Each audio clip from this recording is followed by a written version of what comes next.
Hi, my name is Tian, and this is my presentation about the Sengoku period in Japanese history. Sengoku Jidai, also known as the Warring States period, is a period in Japanese history from 1467 all the way up for a century to 1603. Right? This is a time when you think of samurai warriors, brave heroes fighting for their country, Greek Civil War, and the story of treachery, betrayal, heroism, and lots of dominating lands. So it all started with the Onin War that started in 1467. Alright, so war outbreaks. This started when the Honokawa clan and the Yamana clan had a rivalry for about decades. Therefore, because of their rivalry, it kind of broke all the unity in Japan, which then started the daimyos, which are the regional warlords of the nation, to start trying to divide Japan and conquering any territory they can grab for themselves. Because during this time period, the more power you have, the better. Alright, so here's the first battle in the Sengoku period.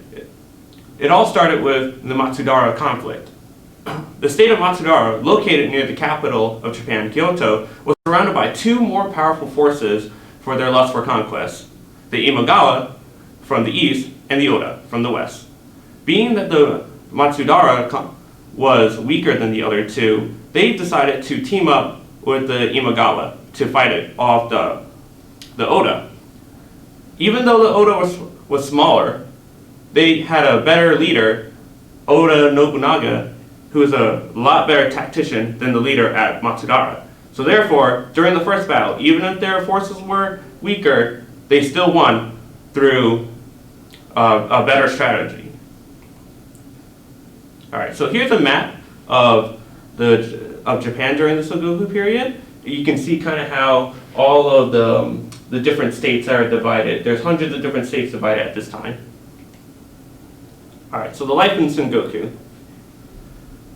So here's a feudal system chart. You can see that the emperor is on the top, and like merchants, peasants are on the bottom, and the samurai warriors are all in between.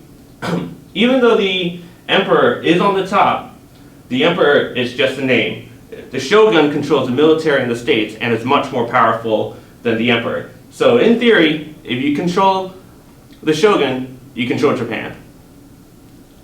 So the warrior class samurai. Everyone at this time period wanted to be a warrior because during the Sengoku, anybody could be in any class. So peasants would switch to warriors, samurais go back to peasants, or down to back to merchants. Alright, the end of the war in 1603.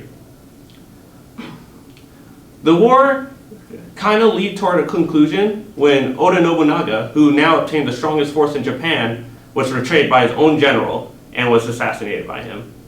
Therefore, because of this conflict, the daimyos of Japan kind of got afraid of what will be the outcome of this war now. So therefore, they all gather up in a meeting, and Toyotomi Hideyoshi, who was once a foot soldier but now the successor to Oda, came up with a new idea of how to end this war.